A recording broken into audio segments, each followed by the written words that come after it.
check the mic and make sure it sound right, boys. What's up? What's down? What is going on around? I'm Paulo Leasing, author of Startup Taiwan, Foreigner's Business Guide. This show is to answer your questions about starting a business here in Taiwan. So leave your questions in the comments section below. Our guest for today is Alan McIvor, a Scottish headhunter who recruits mid to senior level professionals for large companies in Taiwan and in the Asia Pacific region. Alan began his career in Headhunter in Shanghai back in 2013 and came to Taiwan in 2015 to join Robert Walters before joining Bole Associates, that's Asia's largest executive search firm, and in 2019 joined Paul Wright Group as a practice leader in Taipei. Welcome to the show, Alan. It's been a long time since we had a long chat, Yeah, and it's great to see you. Great to have you in our yeah, show. So yeah. I think the first, first time we met was what 3-4 years ago, right? It was a long time ago. so long time ago, and I Maybe think it longer. was. I think you were also. I think I was. Well, You you. were in ASUS. I You were was with still in a. ASUS. Yes, Yeah, you were recruiting for a certain I think company. I was Robert Walters. Yeah, Yeah, you were recruiting for some company that up till now I don't know which one it is, but yeah, it's great to see you again. It's yeah. been a long. Cheers. Thanks, Paulo. Yeah. Sure. So the first question is your Taiwan connection. I know that you were here in 2013, but then way back in 2009, you were already here. So what's your Taiwan connection? Right. So I finished my university, my master's degree in 2008. So it was the financial crisis, the global crisis. So it was just a bad time to finish university. There weren't many career options, and usually people in the UK, I'm from Edinburgh in Scotland, most of people in the UK will move to London or the big cities to find jobs, and it was just a bad time to do that. So a friend of mine said he wanted to go to Asia and teach English for a year, and Mhm. I thought that sounded like a fun idea, and so we just Googled teach English in Taiwan and then ended up applying for a company and just flying out here. So I'd never been to Asia. I didn't know anything about Taiwan. I didn't speak any Chinese. We just thought it would be fun. We were young and fun. Yeah. Yeah, sure. Okay, so let's divide the episode today into three sections. First, we'll talk about the demand for hiring foreigners in Sure. Taiwan, and we're talking about mid to senior level executives. And then second, we'll talk about how foreigners can be hired by big companies. And lastly, some bits of your personal experience living here. So, first question under our first topic, how would you say is the demand for foreign workers in Taiwan like? Is it big or is it small compared to, let's say, in Shanghai where you began your Mhm. career? Yeah, I think the demand for foreign talent is low. I don't think there's much demand here at all, especially outside Taipei. So Taipei and New Taipei City will have different foreigners working in different commercial roles, but outside of that, it's very rare to see. Um, Apart from English teaching, education industry is different, obviously. But if we put education industry to one side, the demand for foreign talent is really low in Taiwan, I think. The only exception that I can think of is technology companies so Taiwanese technology companies that target the global market, like you used to work in ASUS, right?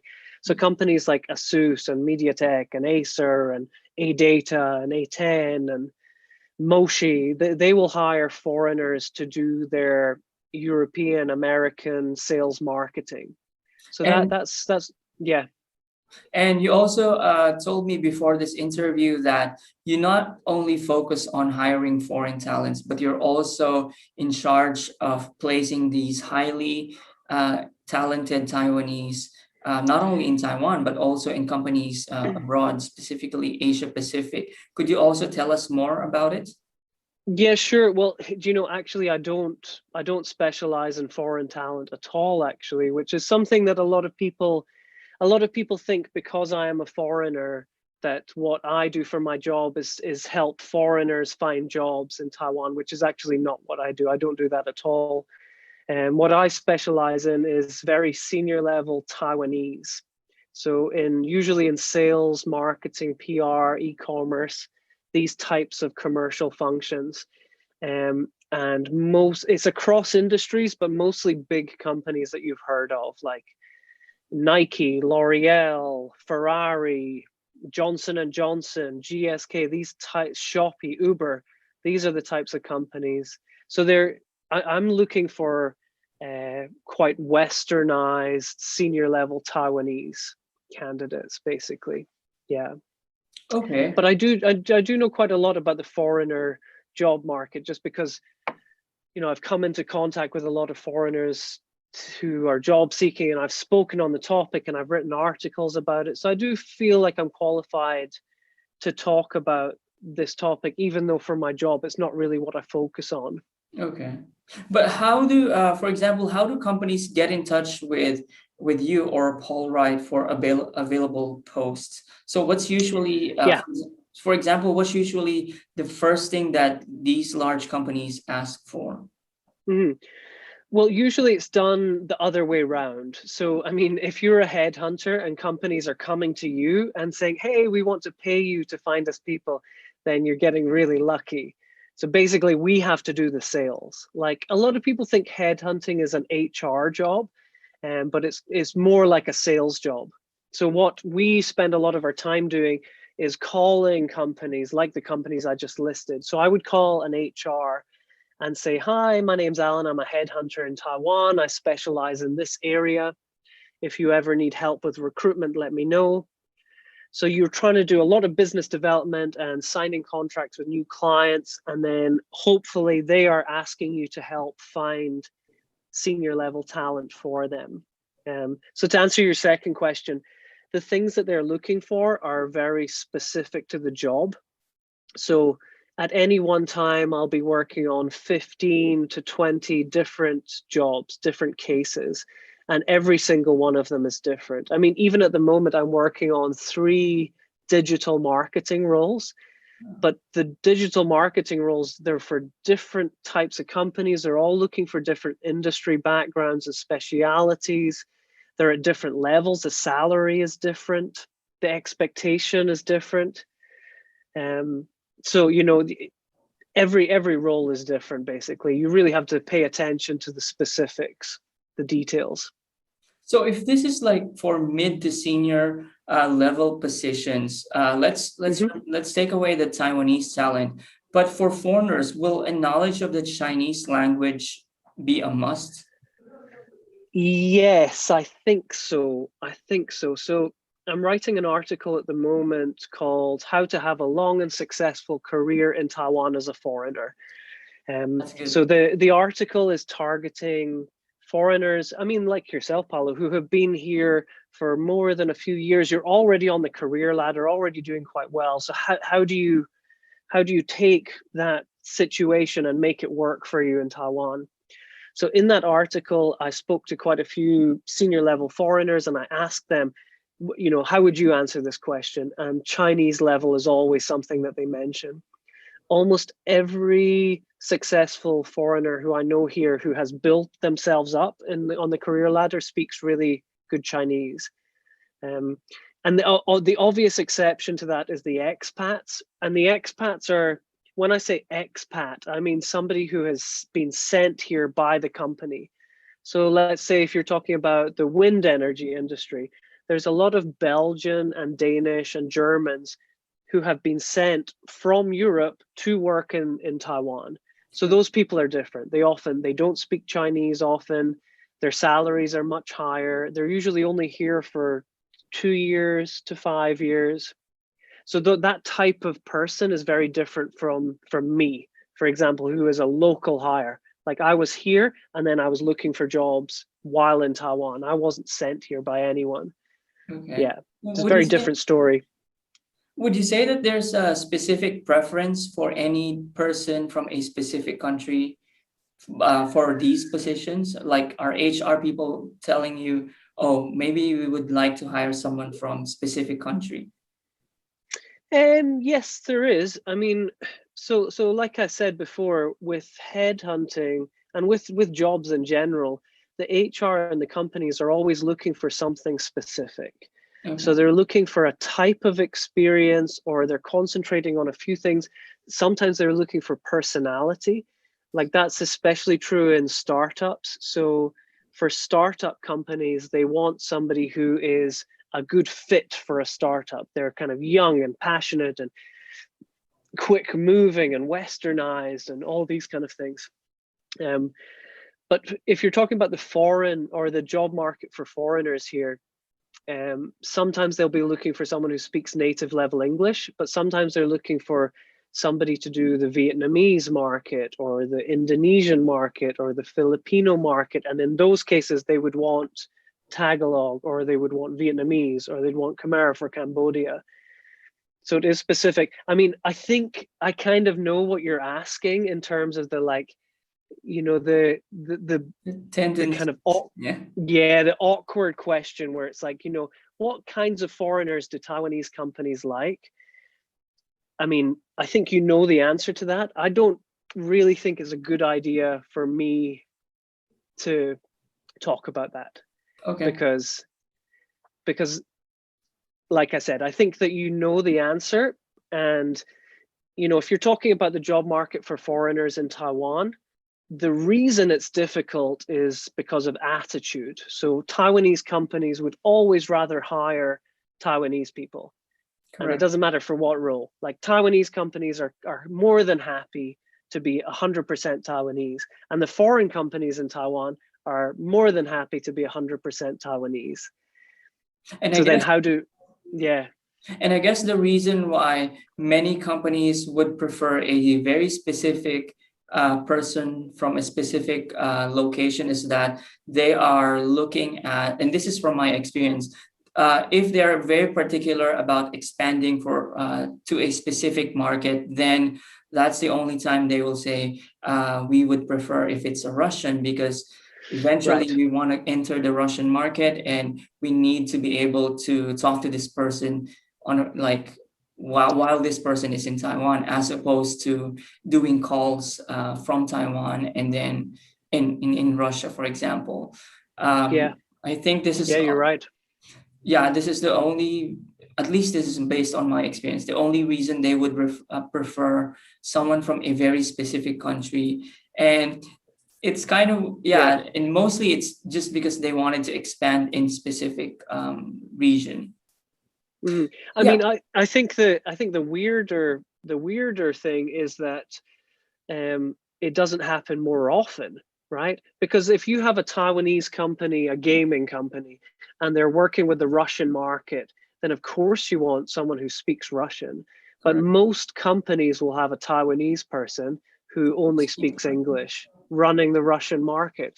So, you know, in a situation in Taiwan where Taiwanese companies are selling into Brazil and Russia and France and you know, Spanish-speaking Latin America, like it makes more sense to have foreign talent from those places, or at least foreign talent who speak the language, focusing on those markets. But like I said, most companies currently have Taiwanese people doing that. Okay. Yeah. So take us to the hiring process from a headhunter perspective. So what are the steps in identifying a candidate up to hiring? Yeah.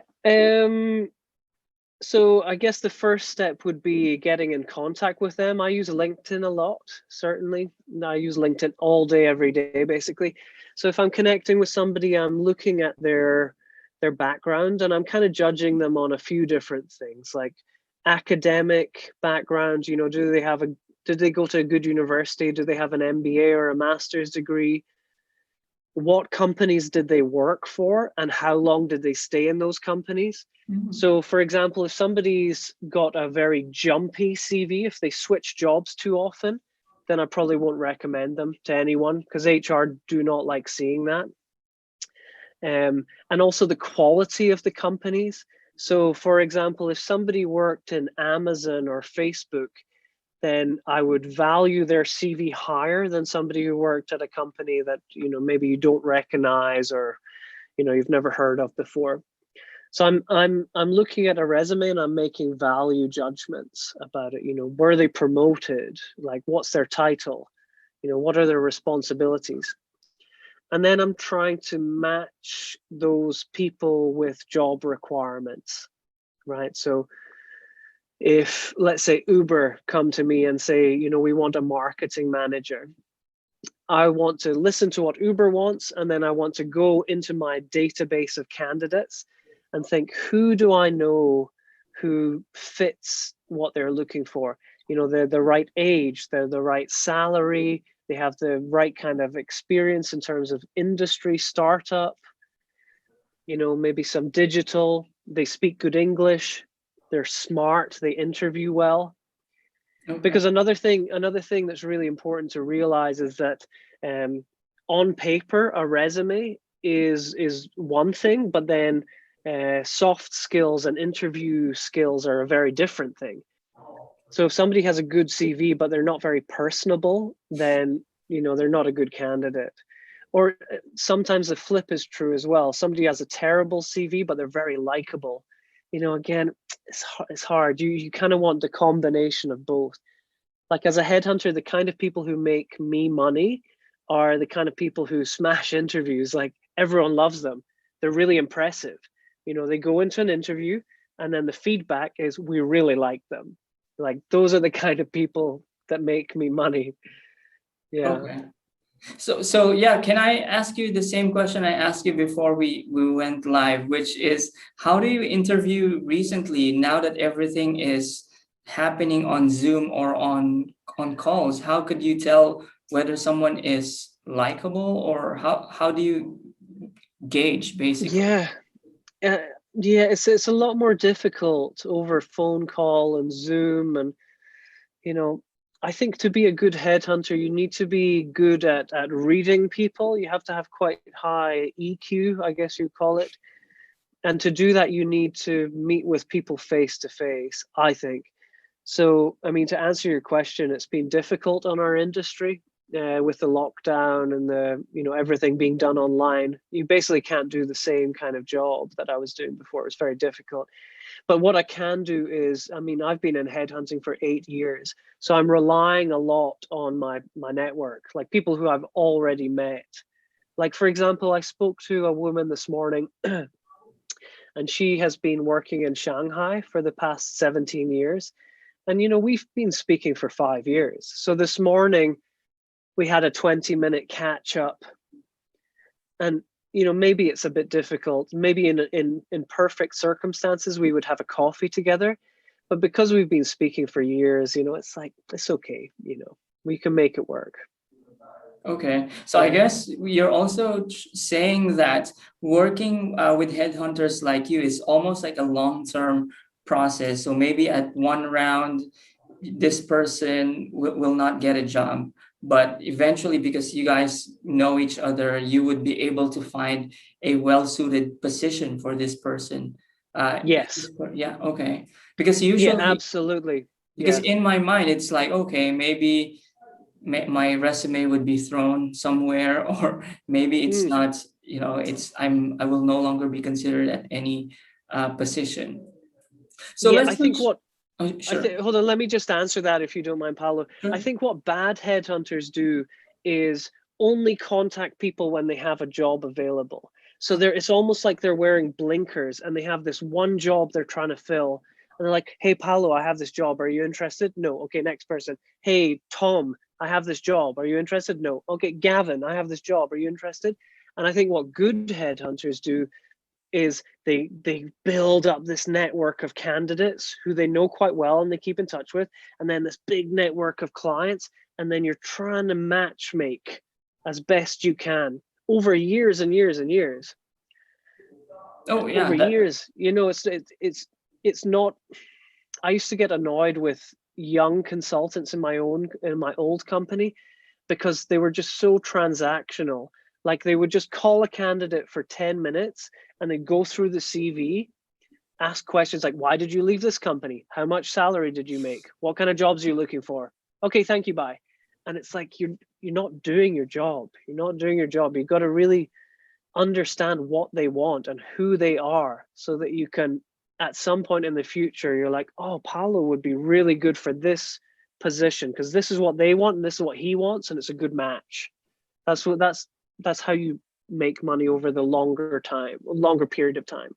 Okay. So yeah, let me switch to the supply side. Is it easier to find the right foreign talent in Taiwan? No, Or it's you will not. have to hire them from abroad? That's not really possible either. Okay, let's say if a company in Taiwan is looking for a foreigner to join their company, you would almost always be looking for somebody who's already in Taiwan. It's not easy bringing people to Taiwan. There's too much risk involved from the HR point of view. Okay. Like it's very unusual for companies to hire from overseas because, I mean, number one, you can only ever do video interviews. And number two, you don't know what's involved with them actually moving country. Like, do they have a girlfriend or boyfriend that they have to talk to? Is their family comfortable with them leaving? You know, are they going to, you know, there's just too much risk. Okay. So basically for companies who are hiring foreigners in Taiwan, you would be looking at the local talent market, and there's not a lot of demand and there's not a lot of supply in terms of foreign talent, in my opinion. I mean, I'll give you an example. Like, one of my big clients asked me to look for someone in Taiwan to handle the Korean market. And it was really difficult to find any Koreans. Like, I spoke to maybe 3 or 4 Koreans who were quite junior level, and they didn't have the experience. Like, they just didn't have it. And I think I spoke to 4 Koreans who were expat Koreans. So they were sent here and their salary was just way too high. So it was like too good or too junior, too senior, too junior. Okay. So that happens a lot. Yeah, it's tough. It's not the easiest market. So the government has issued around like 2,000 gold card visas, and this is for highly talented foreigners. However, in some cases, I've actually talked to some. Many of them actually were not able to secure jobs here. Do you think there is some disconnect between the demand and supply of foreign talents in Taiwan? How so? Yeah, there definitely is. I mean, I've spoken to quite a few gold card holders as well. And I was asked to go by Jonathan. I was asked to speak to the gold card members. I think I spoke to 50 or something like that at an event. There's definitely a disconnect there because a lot of the gold card members, they're really impressive people. I mean, this is a good, you know, you look at those CVs, they're an impressive bunch. PhD levels, actually. Oh yeah, working for sure. for large corporations in New York, for example. And they have what I was talking about before. They have the good CV and the good soft skills. They have both. And then they arrive in Taiwan very wide-eyed. They're like, okay, I'm ready. And there's just not many positions for them. It's hard to find a job on LinkedIn. They have to really network. For a lot of foreigners, you almost need to create a role for yourself. It's not like you go online and there's 10 jobs you can apply for. It's tough. It's not. The disconnect that I see is something I've seen from the government a lot, where they're saying on one side, oh, we want to attract all of these senior level foreigners to work here. And then on the other side, they're doing absolutely nothing, right? So it's like, oh, we want to do this, but then, they don't back it up. Like, I'll give you a specific example, right? So in the headhunting industry in Taiwan, if your company wants to work with foreigners, wants to work with foreign talent, you have to pay 5 million NT. Correct. Right, 5 million NT. So my company, Paul Wright, if we want to place foreigners in Taiwan, we have to pay 5 million, right? The other license to work with Taiwanese costs 500,000. So it's 10 times the price. And this is if you want the license. Yeah. And this is also why people with APRC are, free up this space, right? Like, for example, when I was working for ASUS, they would help you actually process your APRC because they know they will be free up one seat and they could use it to hire another foreigner. Sorry to cut you there. No, you're absolutely right. So, sometimes if a foreigner approaches me for jobs or for advice about jobs in Taiwan, I will ask them if they have either a spousal visa, because the spousal visa, like I have, comes with an open work permit, or the APRC, because it just makes finding a job so much easier. I think a lot of HR, unless they're a big company like a SUS, they're kind of afraid of the bureaucracy of hiring a foreigner. So they're afraid of a few things. They think the ARC is difficult to apply for. They think that foreigners maybe won't fit into the culture. They think that foreigners are maybe more expensive than Taiwanese staff. Like, there's all of these misconceptions about the market. Yeah. Okay, I guess you've already answered my next question, which is about whether a foreigner should be physically in Taiwan or in another country to be hired here. But for example, we are here. Do we just contact you, for example, and say, "Hey, Alan, I'm actually in the market looking for a job"? Would you be able to help me? Yeah, I have this problem, and I've spoken to a few people about it. Like, I've spoken to Sean from All Hands before. So I spend a lot of my time giving advice to foreigners about how to find a job here, and that's not something that I benefit from financially. So it's like charity for me. Like, when I went to speak to the gold card holders, I didn't get paid. That was charity. And when I spend 20 minutes talking with an American looking for a job here, that's charity. I'm never going to make money from doing that. So, to answer your question, foreigners can message me on LinkedIn and ask for some advice, but I need to be careful myself how much time I'm spending doing that, because it's not what I do for my job. I can give some advice to foreigners looking for jobs. Like, okay, number one, look for companies that already hire foreigners, right? Because it's going to be much easier to work for those companies. Number two, improve your Chinese. Number three, if you're a Taiwanese person, you would look for a job on LinkedIn or 104. For a foreigner, it's going to be less easy to do that. So just go on LinkedIn and directly message companies that you want to work for. Like, okay, let's say you're a salesperson and you're looking for a job. Then go online and message Acer sales director, or Moshi sales director, or Perfect Corp or Cyberlink sales director. Find them on LinkedIn and then send them a message. Say, "Hi, I'm very open to opportunities. This is my CV. Would it be okay if I sent my resume to your HR?" Like, these kind of things. You have to do a lot of the work yourself, I think. Like, a lot of the foreigners I know, and I would probably include you in this list, and I know you spoke to Christine Orchard quite recently. I would include her in this list as well. I think the foreigners that do well here, they have this kind of hustle mentality, right? They're not afraid to figure out solutions to their own problems, right? They'll make it work. I'll give you an example from my own experience. When I first started working as a headhunter in Taiwan, a lot of my colleagues felt like I was a bad hire. Like, they thought the clients won't want to work with you. Your Chinese is not good enough. So even for me, I had to really fight against this kind of negative judgment. People, Taiwanese colleagues who thought my company should not have hired me. So, I had to fight against that myself, and I eventually proved that I could do this job. And I've been doing it for years now successfully. So, they were wrong. They were wrong. And instead of me thinking, "Oh, I feel sad and I feel left out and this is hard," instead of doing that and feeling sorry for myself, I just worked really hard to try and make it work and prove that they were wrong. I proved that I could do the job and I could make money and I could be successful. Yeah.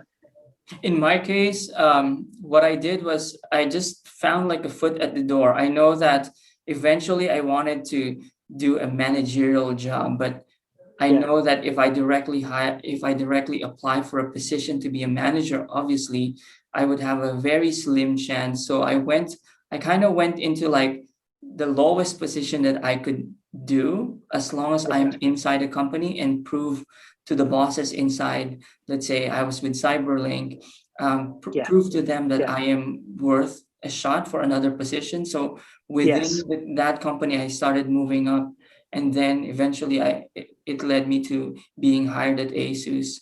So I was able to switch from a writing job into a digital marketing position as well. That's perfect advice, Paolo. I mean, everyone who's watching this should be listening to that. It's like you have to make sacrifices at the start. I did the same thing. I started at the very bottom and then worked hard to prove myself. That's what you want to do. But I understand the frustrations of those who are holding the gold card. If you could only imagine people working from big companies like PwC, the Big Four in New York, how do these people take it in that I would start from, a low position within big companies here? I guess that I could understand where they're coming from. Yeah, I mean, do you know one thing that I said to the gold card community, which might have been a bit too blunt or a bit too honest, was, you should only stay in Taiwan if you really want to be in Taiwan. If you're looking to build your career up, or you're looking to make lots of money, then there are better places to live. Hong Kong, Shanghai, Beijing, Singapore, Sydney, New York, Paris, London. All of these places are going to be much better for your career. So you need something else to hold you here. Like, for example, somebody like me, I've had lots of offers to move back to Shanghai or Hong Kong or Singapore to do headhunting. But I don't want to. I want to live in Taiwan. I like it here. Like, my wife is Taiwanese. I don't want to leave. I like it. Okay. So you have to be in that situation where, you're here for a reason. Okay. Yeah. But how do you think could Taiwan attract more foreign talents? What should be in place? It feels like Taiwan wants to be similar to, let's say, Singapore, where foreign talents come in and out. And these are really super talented individuals who could just freely come into Singapore and build up their careers. I think it's an attitude problem, and it's inside companies. So companies just think that foreigners and diversity are not something to look for. It's going to take time, and it's going to be a slow process. Okay. I think ultimately what will change the working system in Taiwan is the experience of hiring successful foreigners. So people like Christine Orchard, or even myself, I know that sounds arrogant, but for example, when I started headhunting in Taiwan, I was the only foreigner to do it. And since then, I know at least 10 other headhunter foreigners in the market. So, one good example will maybe open the minds of companies, and they start to think, oh, that, it worked with Alan and Christine, so maybe we can bring in some more people. Correct. So, I think slowly things will change, but diversity is not something that is, companies don't strive for diverse hires in Taiwan. It's not something they care about. For now, I think slowly they would. So let's talk about the lives of foreigners here in Taiwan. And you as a family man, how do you think could Taiwan further improve the lives of foreigners here? I think in general, it's fantastic. I absolutely love Taiwan. I think the Taiwanese people are generally very friendly and welcoming. Taiwan is convenient and safe. There's a real lack of violence and crime. It's a lovely, lovely place to live. I absolutely adore it. I think if I was gonna say something that I wish Taiwan would change with regards to foreigners, I think that they should allow for citizenship. Because, I've lived here for 12 years. I have a baby and a wife and a business. I pay a lot of taxes. every year. I've never broken the law. It's like, why would I not have access to Taiwanese citizenship? You mean Because the easier way, right? Instead of relinquishing your first passport. I mean, come on. You think, I mean, I would never get rid of a British passport. A British passport is one of the strongest passports in the world. No, of course I don't want to do that. Okay, let me put it this way. It's not fair that Taiwanese can have American and Taiwanese passports, or Canadian and Taiwanese, or Australian and Taiwanese, but foreigners in Taiwan can't. It's like Taiwan is the only country in the world that has that. It doesn't have reciprocity with regards holding dual passports, and that's not fair. I think they're okay with having a reciprocity. It's just that the first step of relinquishing your passport is the hardest one, because for the cases of let's say the US, once you give up your US passport, you can never take it back. But in the case But in the case no one would ever want that, right? Yeah.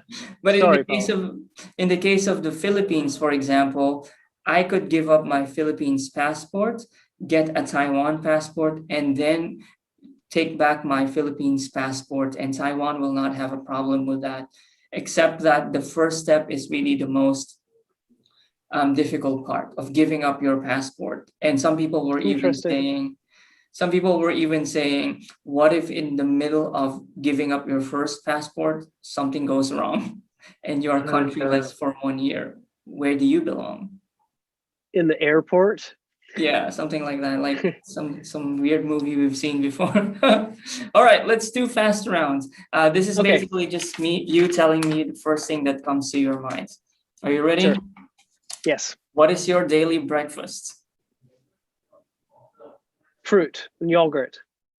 Okay. What show are you currently watching on Netflix? I just started watching The Sopranos. I've been meaning to watch it for ages, but I just started watching Sopranos. Classic. Are you a morning or night person? I'm not bad at both. I'd probably go night. Okay. Are you an Android or PC person? PC, definitely Apple. Everything Apple. iPhones, iPads, iMacs. So iOS and Mac. Okay. Yeah. Favorite game if you play games? Grand Theft Auto, definitely. Okay. Favorite movie of all time? Ex Machina, about the AI robots. I love it. Alex Garland. Favorite book? Sapiens by Yuval Noah Harari.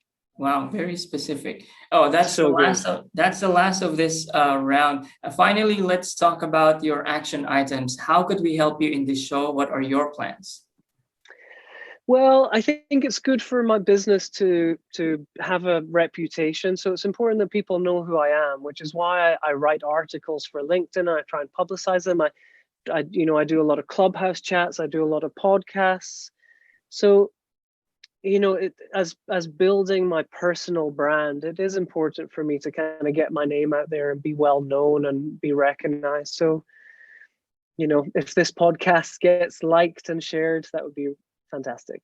Sure. What we would do is basically put up your LinkedIn profile in our, descriptions, and then so that if anyone is interested in finding some open positions for companies here in Taiwan or Asia Pacific, they could contact you. Sure. So yeah, that's the end of our show for today. Thank you so much, Alan. Until next time. Okay. Thanks, Paulo. Check the mic and make sure it sound right, boys.